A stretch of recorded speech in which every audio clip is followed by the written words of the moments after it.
मैं बुद्धा क्लासेस की तरफ से सभी स्टूडेंट्स का जो ऑनलाइन हम लोगों से जुड़े हुए हैं उनका स्वागत करता हूं। आज हम बात करेंगे जो उत्तर प्रदेश माध्यमिक शिक्षा परिषद ने 12th और 11th के सिलेबस को रिड्यूस किया है।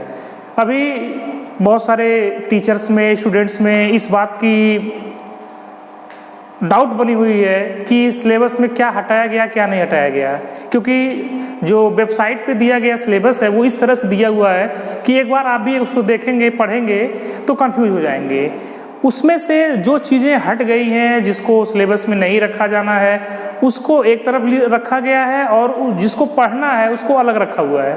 तो उसी के क्रम में आज हमने सोचा कि बहुत सारे स्टूडेंट्स हमसे इस समय नहीं जुड़ पा रहे हैं और उत्सुकता भी है कि क्या पढ़ना है, क्या नहीं पढ़ना है, क्योंकि समय कम रह गया है। समय के हिसाब से अपने आप को मैनेज करना ही बहुत बड़ी बात होती है, क्योंकि टॉपर्स वही होते हैं, टॉपर्स वही स्टूडेंट निकलता है जो अपने टारगेट को मेंटेन करके, समय के साथ मेंटेन करके चलता है। जैसे अब हम आपको बताना चाहेंगे कि ये जो सिलेबस आपके सामने दिख रहा है, क्लास 12 बायोलॉजी सिलेबस, यूनिट आपके यूनिट 5 यूनिट्स है, यूनिट वही है, ध्यान देना है। यहाँ पे आप लोग ध्यान दीजिए कि जो यूनिट पहले थे सेम यूनिट है। यूनिट्स के चैप्टर को रिड्यूस किया गया है, जो चैप्टर्स यूनिट के अंदर थे उसको डिलीट किया गया है। कहीं न कहीं सभी यूनिट से चैप्टर को डिलीट किया गया है। अब जो पढ़ना है आपको, जो सिलेबस आपका है वो यहाँ पे लिखा हुआ है यूनिट्स के साथ। आपका पहला यूनिट रिप्रोडक्शन है, दूसरा यूनिट आनुवंशिकी एवं विकास है, तीसरा जीव विज्ञान एवं मानव कल्याण, चौथा बायोटेक्नोलॉजी यानी कि जैव प्रौद्योगिकी एवं उसके अनुप्रयोग, और पांचवा है पारिस्थितिकी एवं पर्यावरण। अब आपके दिमाग में आ गया होगा कि जो यूनिट्स हमको पहले पढ़ना था, जब हमारा सिलेबस डिडक्ट नहीं हुआ था तब का सिलेबस, आज हमारा जो सिलेबस है 30% डिडक्ट हो चुका है। तो अब दिमाग में ये आ रहा होगा क्या नंबर भी डिडक्ट किए गए हैं? बहुत बड़ा सवाल है ये, क्या नंबर भी हमारे डिडक्ट किए गए हैं? क्योंकि कुछ सिलेबस कम हुआ तो जायज़ सी बात है दिमाग में ये आ रहा होगा। तो मैं आपको यहाँ पे क्लियर बता देना चाहता हूँ कि नंबर वही हैं। जो पेपर होगा आपका थियरी का, सिंगल पेपर होगा, 70 मार्क्स का होगा, उसमें कोई चेंजिंग नहीं किया गया है। जो आपका पहले नंबर था सेम पैटर्न है। मैं यहाँ पे लिख दे रहा हूँ, जो आपका रिप्रोडक्शन चैप्टर ये आपका 14 मार्क्स का है, 14 नंबर का होगा ये। आपका दूसरा यूनिट 18 मार्क्स का होगा पहले जैसा। आपका तीसरा यूनिट ये भी आपका 14 मार्क्स का होगा, चौथा यूनिट आपका 10 मार्क्स का होगा और पांचवा यूनिट आपका ये भी 14 मार्क्स का होगा। अगर टोटल देखा जाए, इन सबको हम अगर ऐड करते हैं तो आपका जो टोटल मार्क्स होता है वो 70 होता है। इसका मतलब ये है कि हमारा जो सिलेबस है वो सिलेबस वही है, लेकिन जो कंटेंट हैं, जो टॉपिक्स हैं वो हटाए गए हैं। अब मैं आपको वन बाय वन ये बताने जा रहा हूं कि किस चैप्टर में क्या हटाया गया है। तो सबसे पहले हम पहले यूनिट की बात करेंगे। पहले यूनिट का जो पहला चैप्टर है जीवों में जनन, उसको हटा दिया गया है, मतलब रिप्रोडक्शन इन ऑर्गेनिजम्स को हटा दिया गया है। उसके अलावा शेष जो यूनिट्स थे वो एज इट इज रखे गए हैं। दूसरे यूनिट से आनुवंशिकी एवं विकास से आपका जो चैप्टर इवोल्यूशन था, जैव विकास के नाम से जाना जाता था, उसको पूरी तरह से हटा दिया गया है। इसके अलावा जीव विज्ञान एवं मानव कल्याण में भी जो चैप्टर्स हैं वो मतलब कंसाइज किए गए हैं, उनको हटा दिया गया है। पूरे जो डिजीज पढ़ने थे आपको, लगभग 17-18 डिजीज पढ़ने होते थे, अब वो हट करके लगभग 10 डिजीज के आसपास आपको पढ़ना है। इसके अलावा जैव प्रौद्योगिकी एवं उनके अनुप्रयोग में ये जैव प्रौद्योगिकी को भी मॉडिफाइड किया गया है। जो पहले पढ़ना रहता था उसमें से थोड़ा बहुत जो चैप्टर्स के कुछ अंश थे उसको हटा दिया गया है। यहाँ पे जो आपका लास्ट यूनिट है 5वां, इकोलॉजी एंड एनवायरनमेंट, पारिस्थितिकी एवं पर्यावरण, यहाँ पे आपके जो शुरुआती चैप्टर्स थे जिसमें पारिस्थितिकी तंत्र की परिभाषा थी, उसके क्षेत्र थे,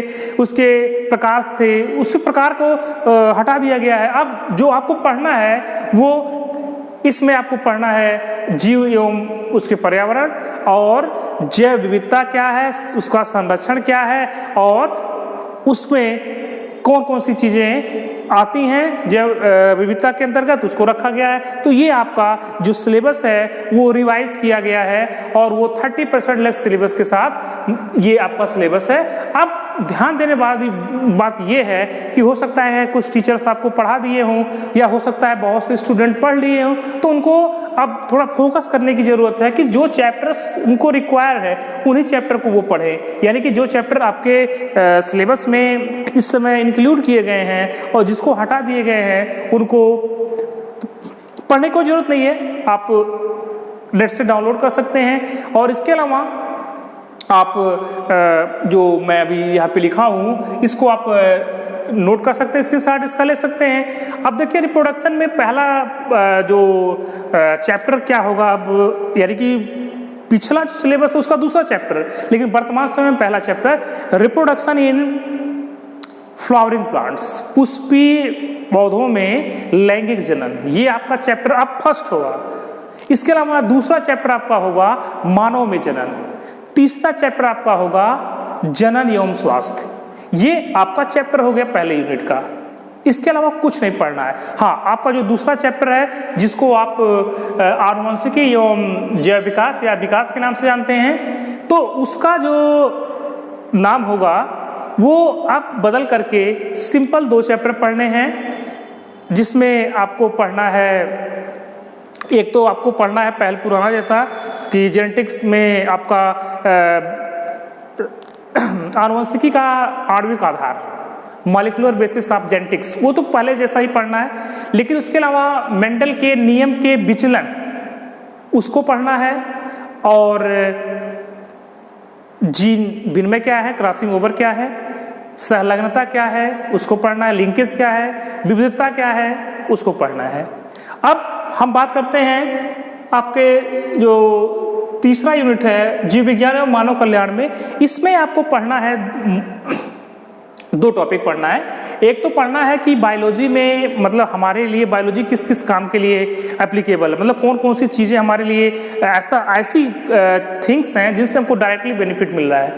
अब इसमें इसके 2 पार्ट हो जाएंगे। एक तो हम पढ़ेंगे हमारे लिए काफ़ी महत्वपूर्ण है डिजीज़, बीमारियां और उनका निदान, रोकथाम, उपचार, टेस्ट, उसको पढ़ेंगे हम।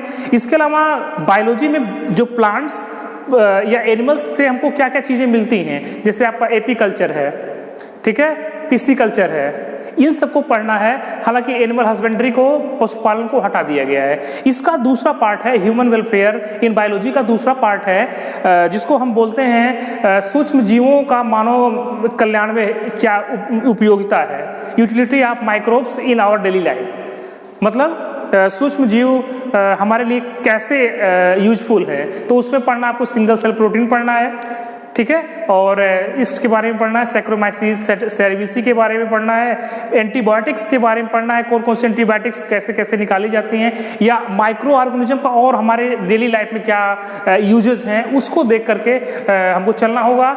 इसके अलावा आपका जो बायोटेक्नोलॉजी है, हालांकि बायोटेक्नोलॉजी बहुत सारी चीज़ें वही हैं जो पुरानी थी। बायोटेक्नोलॉजी पहला जो चैप्टर है biotechnology and principle and applications, biotechnology क्या है, इसके सिद्धांत क्या हैं, इसके अनुप्रयोग क्या है। दूसरा जो चैप्टर है बायोटेक्नोलॉजी का, उसमें थोड़ा एक्सप्लोर करके दिया गया है बायोटेक्नोलॉजी के क्या अनुप्रयोग हैं, जैसे ग्रीन टेक्नोलॉजी, रेड टेक्नोलॉजी, ये रिलेटेड है इसी चैप्टर से। पीसीआर क्या है, फ्लेवर सेवर टोमेटो क्या है, ठीक है, ये सारी चीज़ें दी गई हैं इस चैप्टर्स में। और जो टेक्निक्स हैं, जैसे पीसीआर की मैंने बात किया, एलाइजर टेस्ट क्या है, वेस्टर्न ब्लॉटिंग क्या है, सदर्न ब्लॉटिंग क्या है, इन सब चीज़ों को इंक्लूड किया गया है। जीन गन क्या है, ठीक है। इसके अलावा एक मैं आपको बताना चाहूँगा, इंटरमीडिएट में अभी न्यूमेरिकल आता है इस पे बेस्ड बायोटेक पे, कि आपको mRNA का एक सीरीज दे दिया गया है, उसको डीएनए में कन्वर्ट करना है, या डीएनए का एक टेम्पलेट दे दिया गया है, उस टेम्पलेट के नाइट्रोजनस बेस को आरएनए में कन्वर्ट करना है। तो ये चीज़ें अभी एज इट इज़ हैं, जो पिछले साल आया था वही सेम इस साल आएगा।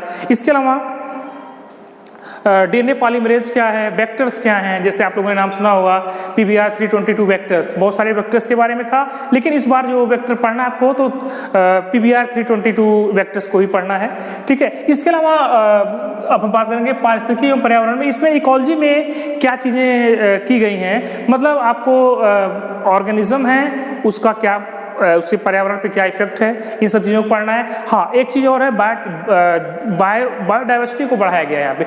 बायोडाइवर्सिटी का मतलब क्या है कि बायोडाइवर्सिटी क्या है, कितने तरह की बायोडाइवर्सिटी हैं, मेगा बायोडाइवर्सिटीज क्या हैं, और हॉट स्पॉट्स क्या हैं, और इसके अलावा in situ ex situ conservation क्या है, और कंजर्वेशन के कौन कौन से मेथड्स हैं, इसके अलावा तो उसके बारे में हमको डिटेल्स में स्टडी करना है। तो ये आपका पूरा सिलेबस है, 70 मार्क्स का मैंने आपको पूरा डिटेल बता दिया। अब मैं आशा करता हूँ कि मेरा वीडियो आपको पसंद आया होगा। तो रिक्वेस्ट आपसे है, अगर वीडियो हमारा आपको पसंद आता है तो आप इसको लाइक करिए, शेयर करिए, और ज़्यादा से ज़्यादा शेयर के द्वारा आप जो स्टूडेंट्स इस बार एग्ज़ाम देने वाले हैं उनको आप अवेयर कर सकते हैं, टीचर्स को अवेयर कर सकते हैं। ठीक है, तो इसी शब्दों के साथ मैं अपने इस लेक्चर को यहीं पे वाइंड अप करता हूँ। Thank you, all the best, जय हिंद।